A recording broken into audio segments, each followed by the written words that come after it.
Good afternoon. I'm happy for you all to join us for our panel discussion of the next generation of Arkansas family leaders with Annemarie Dillard Jazic, John Stephens, and Steuart Walton with our moderator, Eliza Hussman Gaines. As many of you know, the names Dillard, Stephens, and Walton, with others, have been synonymous with setting the business, philanthropic, and quality of life standards in Arkansas for decades. Working in the philanthropic arena in the Arkansas Museum of Fine Arts, I'm seeing firsthand the difference these families are making in Arkansas every day when I go to work. It's exciting to see the next generations of family leaders stepping up who will set the course of the state for decades to come. Annemarie is the Vice President of E-commerce and Digital Marketing for Dillard's and a third-generation Arkansas-based retail executive.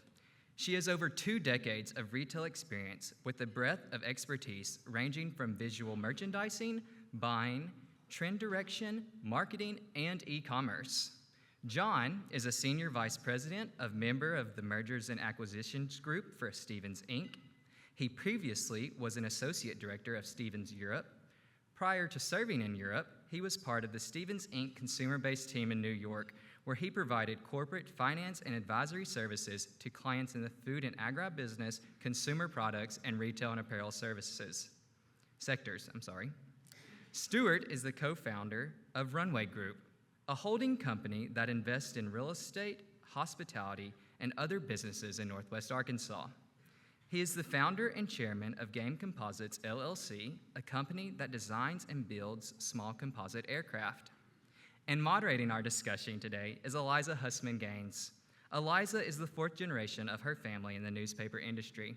She is the publisher of 11 daily and 8 weekly newspapers in Arkansas, Missouri, and Tennessee. Each hold a plethora of board and committee positions where their philanthropic efforts help support and advance this city, state, and nation. Rotarians and guests, it is my honor to welcome Annemarie Dillard Jazic, John Stephens, Steuart Walton, and Eliza Hussman Gaines to the stage. All right, well, let's jump right in. We'll start with Steuart. Steuart, you could live anywhere in the world. What is it about Arkansas that pulled you back home? There's obvious answers like being close to family, and those are probably the most important ones. Can you all hear me? I can't. Here. Testing. Oh, I think they got me. Hello?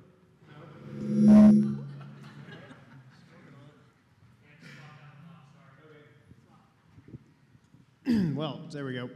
So there's obvious answers, I think, like being close to family. My parents still live in Bentonville. My brother does. And I think those are the most important reasons for wanting to be back in Arkansas and live back here. But if I was going to think about kind of professionally why I wanted to move back and what it means to me, I'd sort of boil it down into 2 words. One is opportunity and the other is impact. And on the opportunity front, and I think a lot of folks in this room can kind of relate, but Arkansas when I was growing up was either 49th or 50th in a whole lot of things that you didn't want to be 49th or 50th in. And I think everybody's probably also heard the saying of like, thank God for Mississippi, because when we were 49th, they were usually 50th. And over the last 15 years, I think a lot of folks in this room can also resonate with the idea that things have gotten better. And instead of 49th, we might be like 41st or 46th or 44th. And these are issues like the health of the population, lifespan, educational attainment, performance of our public schools across the state. So things you want to be good at, right? And things you want to do well at. And so as you start to see the state improving on some of these metrics, I think what's starting to become clear to me and what became clear to me is the opportunity to really come back and kind of put the pedal down and try to really move the needle on some of these things, because I'd say as Arkansans, we shouldn't be satisfied with those numbers. In fact, we should be maybe even borderline upset with them. And we should all kind of treat them as a fire to be lit underneath our tail to get after it and improve our situation and improve our standing relative to a lot of other states.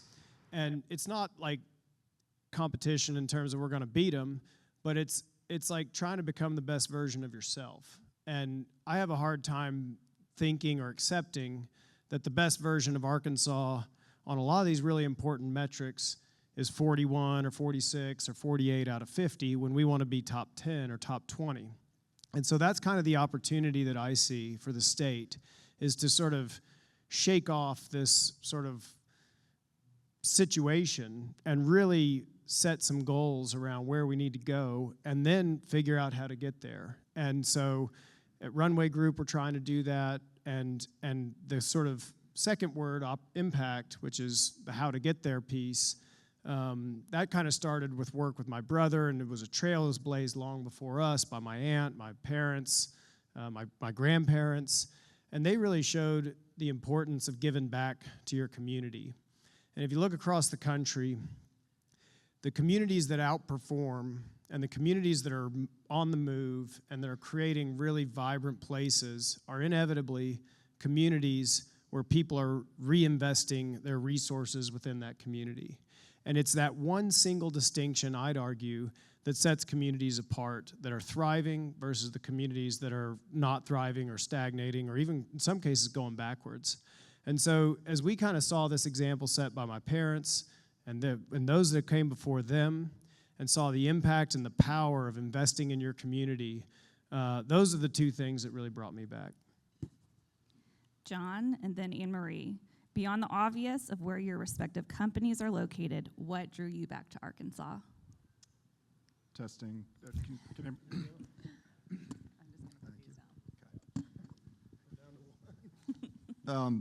We came home after 3 years in London. We got married in 17 and moved over there and had a great 3 years over there and learned that my wife, Mary Olive, was expecting in March of 2020, and that's what brought us home, and we always figured that's what would bring us home.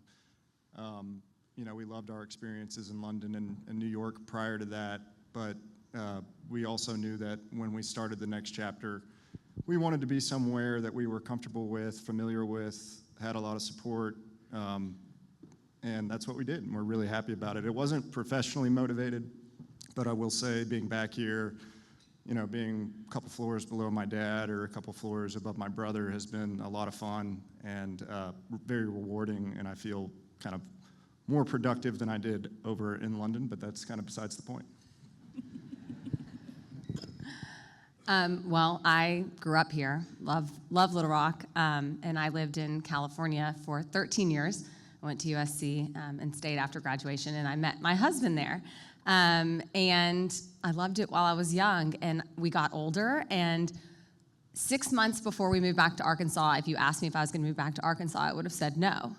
But then we got married, and my husband came back to Little Rock with me, and he retired from playing professional soccer and I said, we can either go to Little Rock or Texas, and he had no doubt he wanted to go to Little Rock. And I thought we'd be in Dallas, so I was like, okay, this is interesting. We're going to go to Little Rock because that's where I can have a bigger career with Dillard's, and he went into coaching.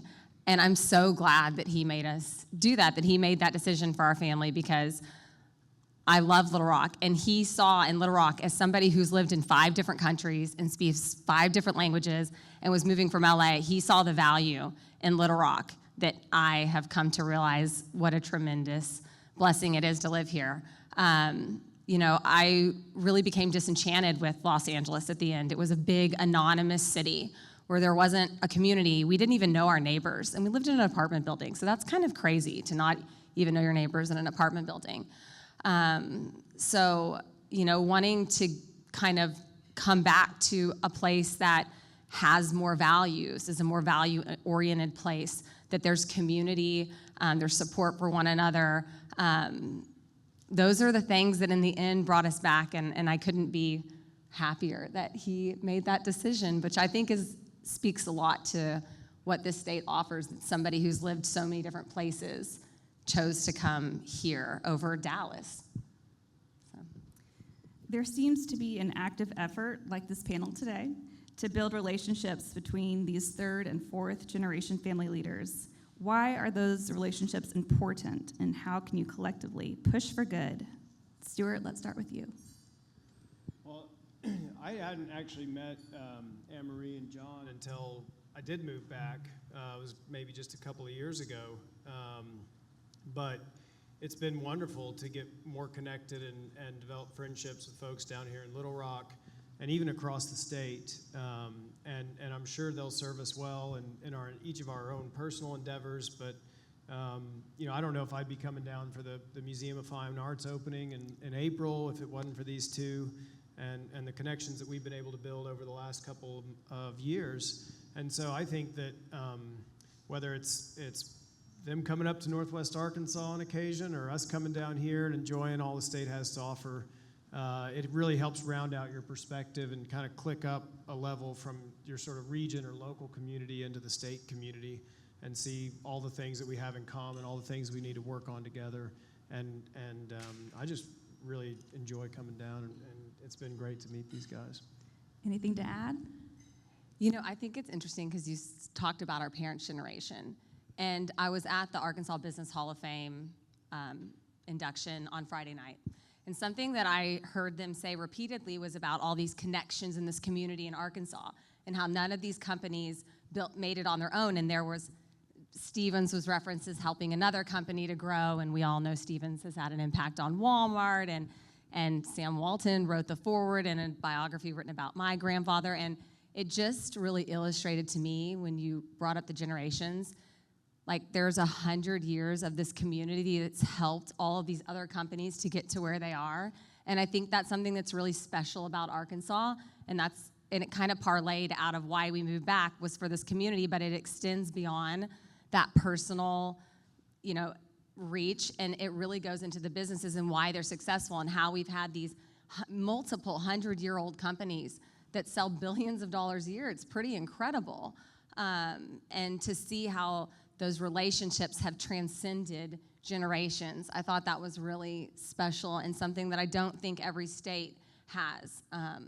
So I'm excited that we're all friends and that we have other friendships, and I hope that there's a ton of new companies that are started that maybe some of these older companies can help to see that same growth. And there'll be, 3 more generations from now, there'll be 3 different people up here that started, but maybe that we or our companies had an impact on. So I think that generational element is really important in building these communities that support one another and can allow companies to have the kind of success that we've been fortunate enough to be part of. Yeah, I don't have too much to add. I would like to give Annemarie credit because I think Annemarie and Steuart met on a COVID Economic Council, and then she connected all of us together, and I think had some foresight in doing that, so thank you for doing that. Are there some collective goals that have developed among these next generation leaders that will move the state forward, making it an even better place to live and work? John? So we haven't collectively sat down and decided on anything together. I think when you look at it, I can kind of pretty easily partition it into maybe 4 buckets, looking at it sort of from a concentric circle point of view. And one that's obvious is arts. So Crystal Bridges is transformational. AMFA will be, I think, transformational and has been for multiple generations now in Little Rock. So that's one area.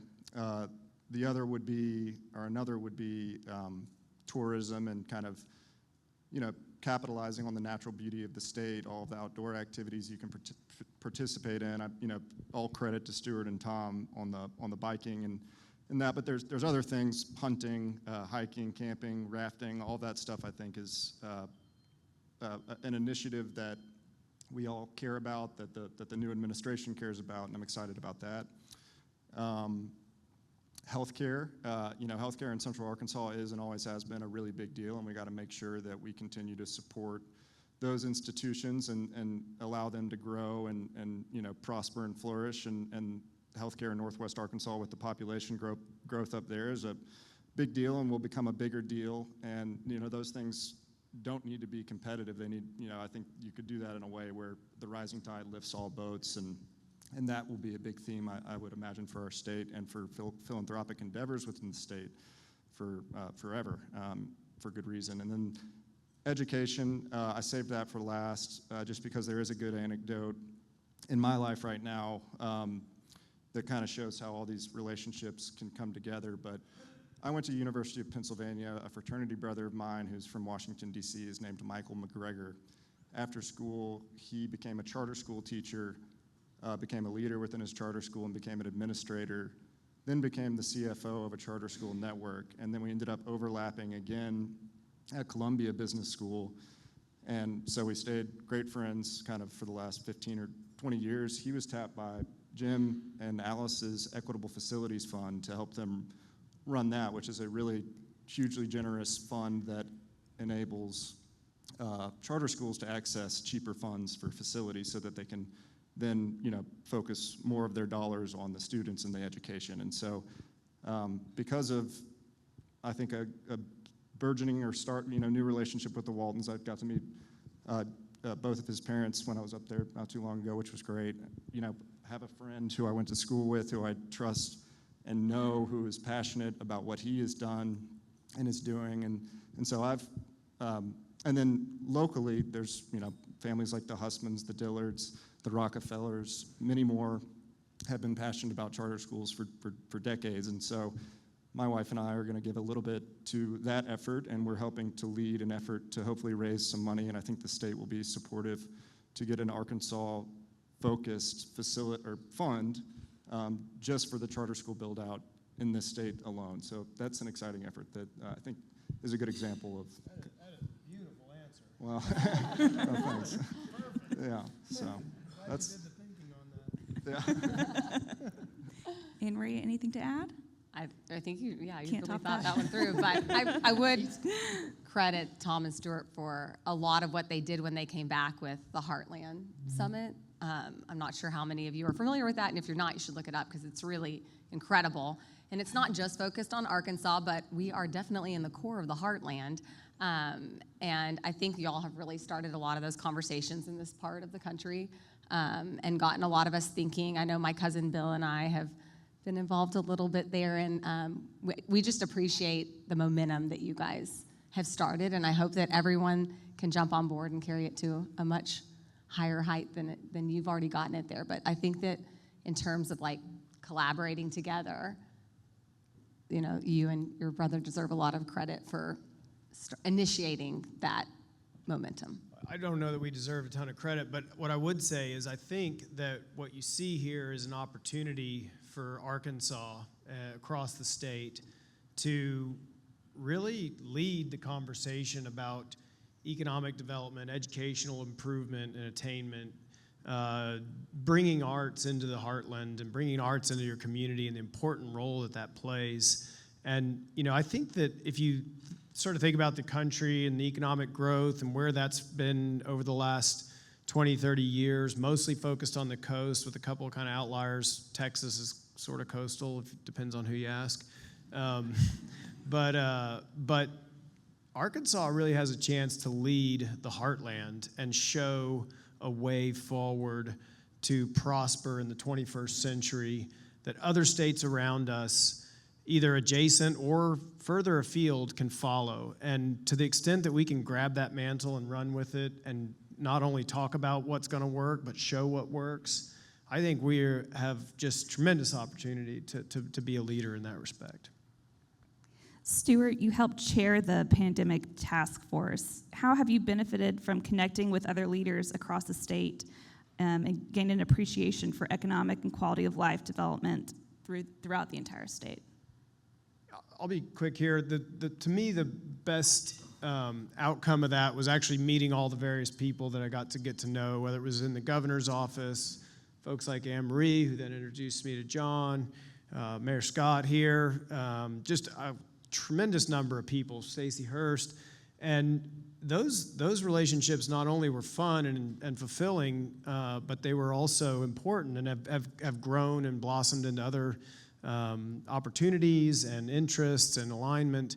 And I think one of the biggest risks to Arkansas is everybody kind of gets their blinders on and starts focusing on their business or their hometown or their county and forgets that, hey, we're all in this together and it's not a fixed pie. This pie is going to grow. It's going to grow a lot, and we got to help it grow. And the only way we're going to do that is by growing it like homogeneously and together, not one little slice grows big and eats up another slice and all that. Like, we really have to work together.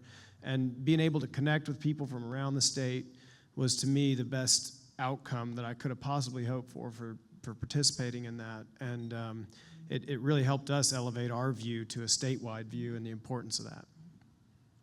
Annemarie, you've been the focal point of ads for the Arkansas Economic Development Commission. How did that campaign come together, and why was it important for you to participate? Well, it came together from being on the Economic Recovery Task Force, and I formed a relationship with Mike Preston and Governor Hutchinson, who, I really admired the way that I think he handled COVID, and how traumatic that was, both personally and from a corporate perspective. I think he was very thoughtful and pragmatic, and I was very thankful for his leadership, so we formed a relationship. And then in that relationship, I think he realized how passionate I was about this state, because I feel like often I leave the state to go to things and I end up being a cheerleader or a marketer, de facto, just because people will come up to me. I was just at a conference, for instance, in Austin, Texas 2 weeks ago, and they said, "Oh, are you from New York, or you live in Dallas, right?" And I'm like, "No, I'm from Arkansas."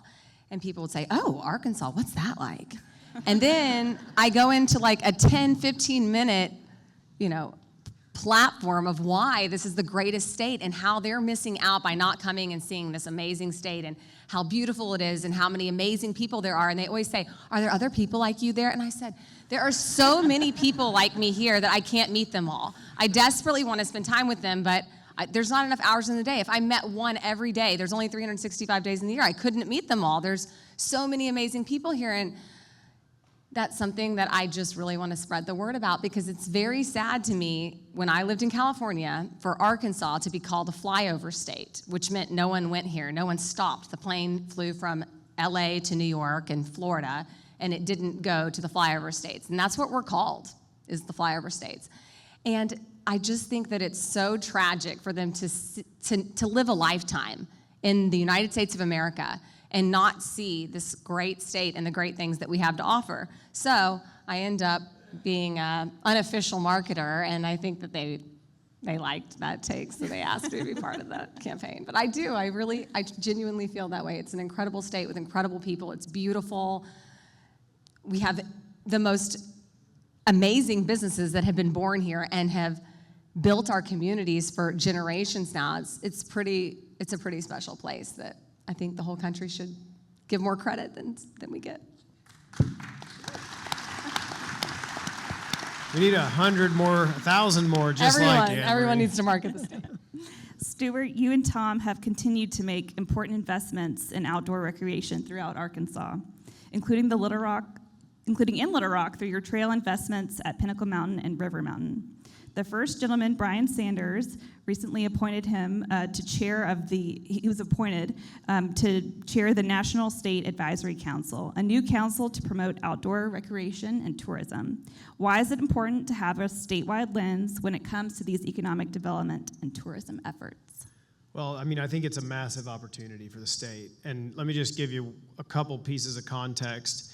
If you draw up a pin on Bentonville and draw a 500-mile radius around it, which is roughly about a one-day drive, more or less an 8-hour drive, you've got 66 million people that live within that circle.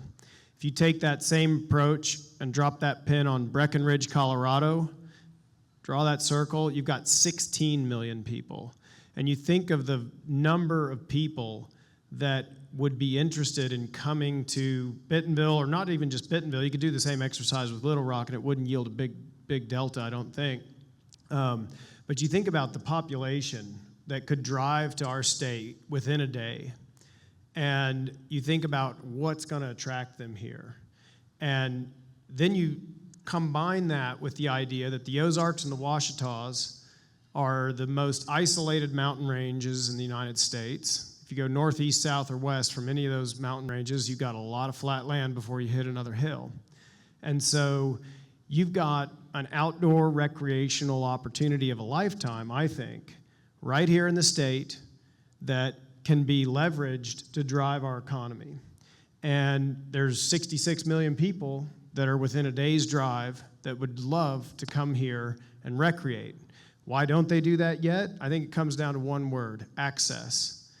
The hills, the valleys, the rivers, the lakes, they've always been here. Lakes maybe not quite as long as the rest of them, but more or less they've always been here, for my lifetime anyway. But we haven't always had good access to them. And that's one of the kind of learnings we've had up in Bentonville, is the valleys and the springs and the creeks and the rivers and all the terrain that makes the mountain biking up there possible and makes the mountain biking here possible has been there since long before any of us have been around. Yet we didn't have the infrastructure in place to let people enjoy it.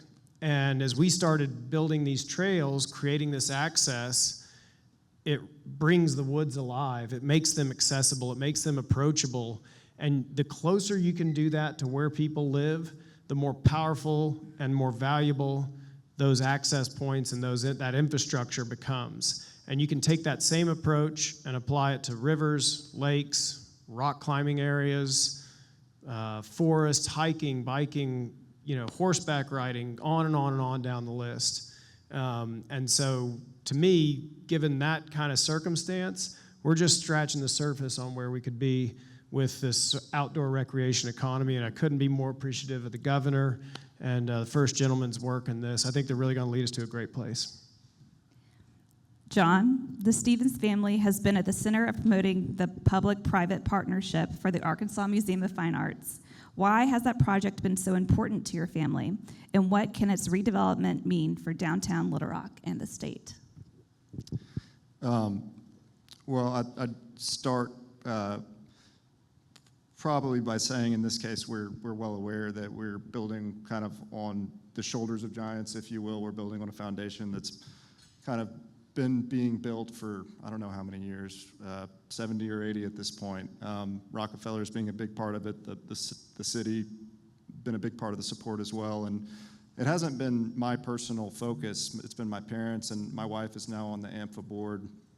But I do remember going there. I think the key to remember both about AMFA and Crystal Bridges is that they're free to the public, and so I remember going there, and I was fortunate enough to be able to go around the world and see things as a person growing up. But even still, you go into a place like that, and it's really inspiring, and it can really, one visit could, I think, alter the path of a young person's life just through what they see and what they're exposed to, and then how it opens their mind, and that can really change how you carry yourself going forward. And so I think that's why it's important to me personally. I think it's a beautiful building. I think the collection is going to be world class, and I'm really proud of the work that my parents have done to get it there. But again, it's a huge community effort, and so we want to make sure to say that. So. Steuart, it's no secret that Crystal Bridges has been transformational for Northwest Arkansas. How can Little Rock be sure to maximize having AMFA here?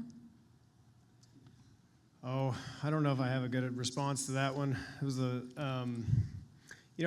I think about the way Crystal Bridges has impacted Bentonville, and maybe there's some threads you could draw, but what Crystal Bridges does so beautifully is they don't try to answer the questions, they just try to ask the questions, and it makes it an incredibly welcoming institution.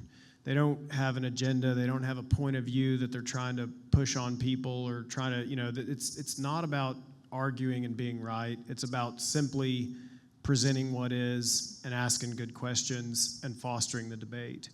And its role in our community has been, I think, elevated because of the approach that they took with that. And so we've had conversations brought to the community that not everybody is welcomed, but the institution's been a forum for hosting those conversations, and they've been rich conversations and positive conversations. And so I think that to the extent that AMFA could kind of take on a little bit of that same mentality, it'd probably be healthy.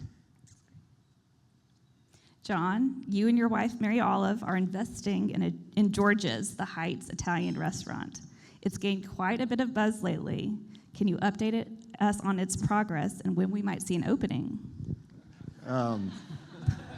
Actually, no, I can't, because I'm under strict instructions by my business partner that I can't give any specific dates or openings. But I'd just say warmer weather, summer 2023. So Soonish. Soonish, yeah. So within a couple months. Great. Yeah. Are there any other local restaurants or quality of life amenities that you have in the works?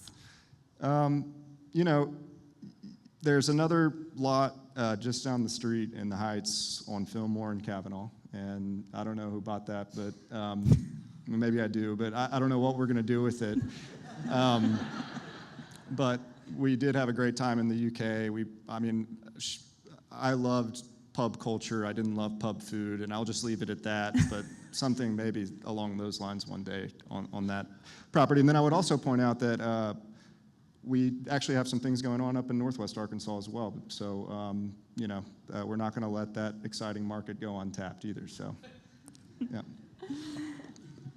Steuart, how helpful have your investments in local dining, hospitality, and even bike trails been in transforming Northwest Arkansas as an attractive tourist destination and a great place to relocate?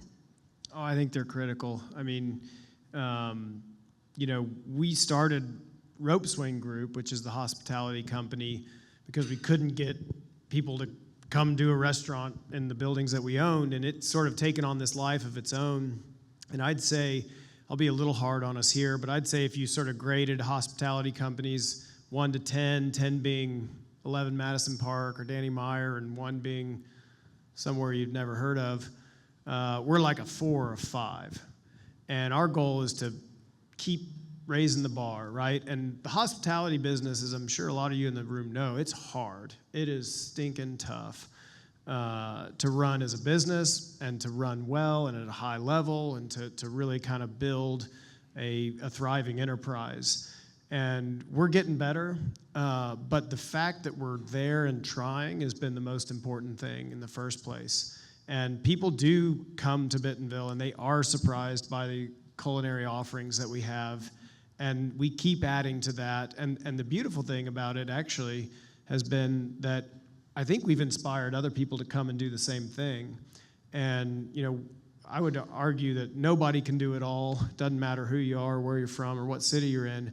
But to the extent that you can show a little bit of a way and bring people in who are as good as you or hopefully even better than you, and then you respond to that, and you get this kind of ever-improving dynamic going, then you can really get to a place that's very exciting. And so we're kind of over the hill a little bit on the hospitality. Like I think we've crested the hardest parts, and we're kind of resetting the bar and resetting our expectations about where we're going to be.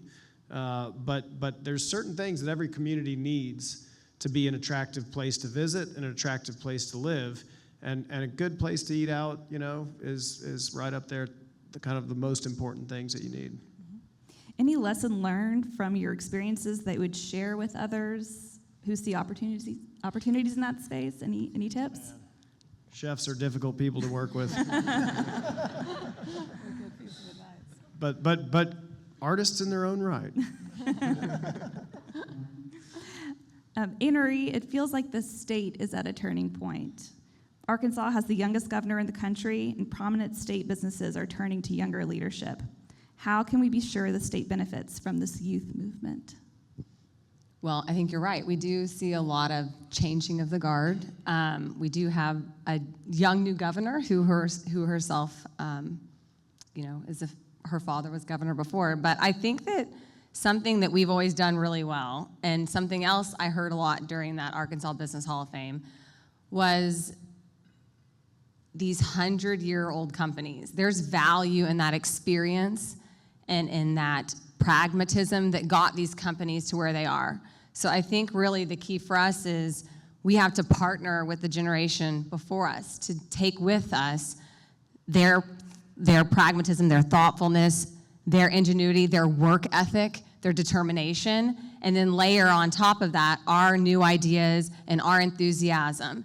And I think if we can do that and we can appreciate what our previous generation has to offer and appreciate what our generation can bring to the table, and then even appreciate what a generation beneath us, which is already born, can bring to the table, I think that could be a really incredible combination and something that would really set us apart and really be the key to our success. So, I think that really could define how our state moves forward, embracing that past and then layering on top of it the ingenuity and thoughtfulness and excitement that our generation brings to the table.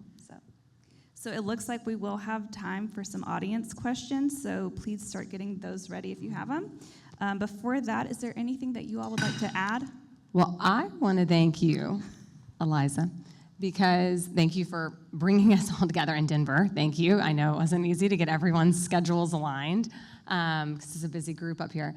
But I want to thank you for these wonderful, thoughtful questions and for everything your family, for generations, now 4 generations, have done for our community. The Democrat Gazette is an incredible paper, and you guys are wonderful journalists, and we are fortunate to have you.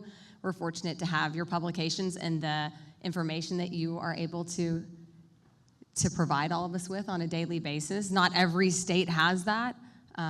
Dillard's operates in a lot of states, and we can say that what we have here is really unique. So thank you very much.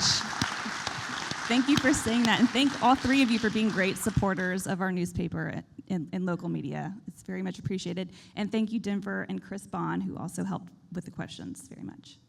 Any questions from the audience? There has to be at least one. Over here in the green.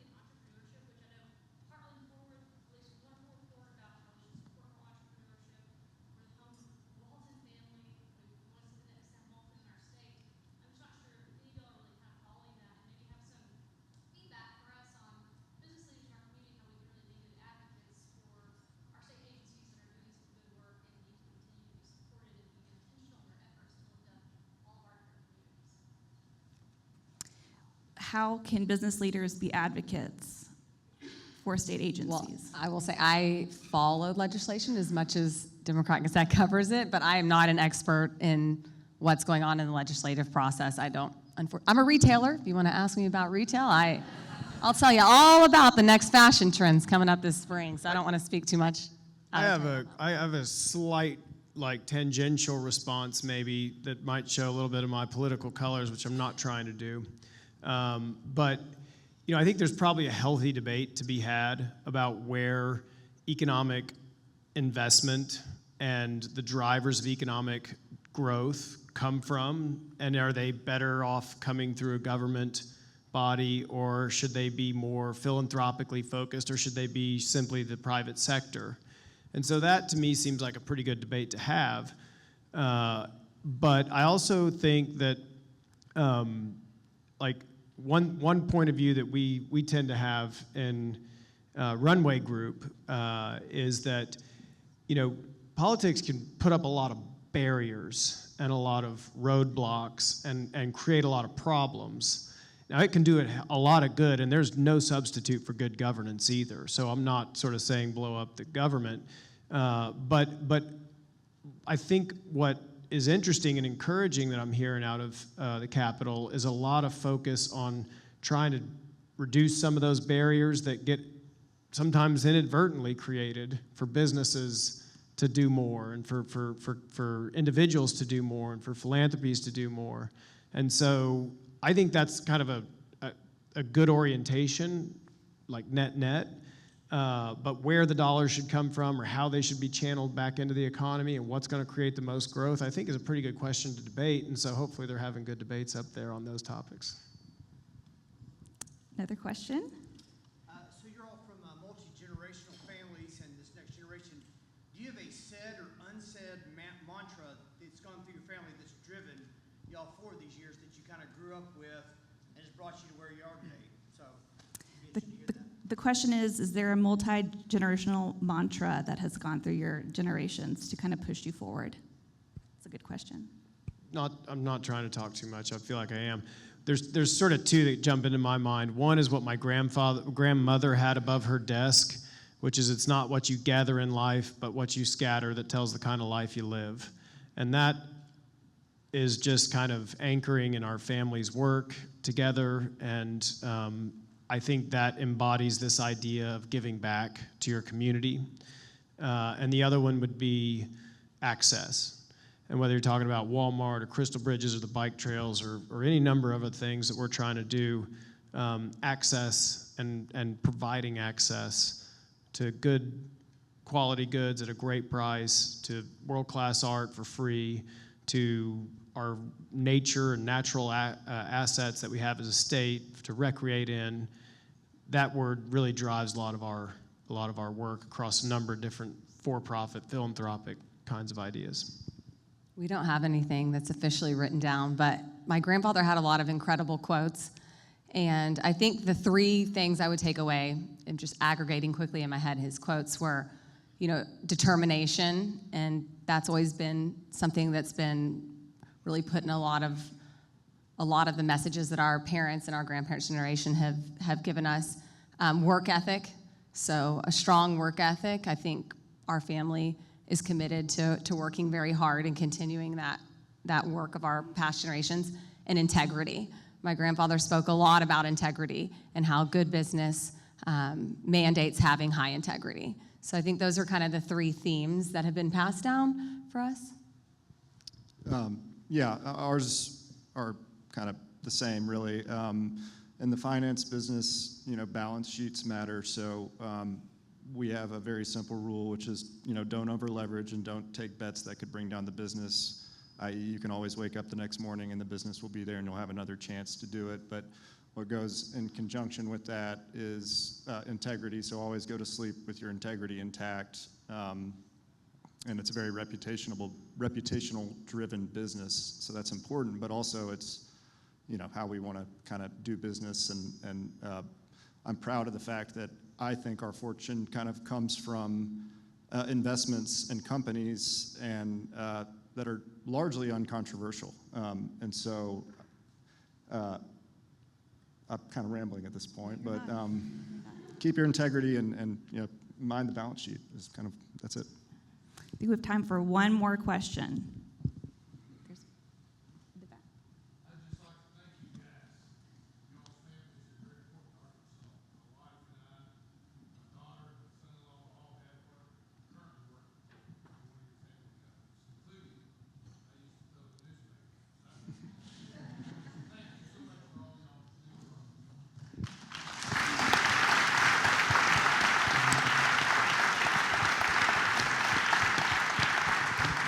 I think that's a good one to end on. I appreciate all of you being here. Ross for the intro, John, Annemarie, Steuart, and Eliza.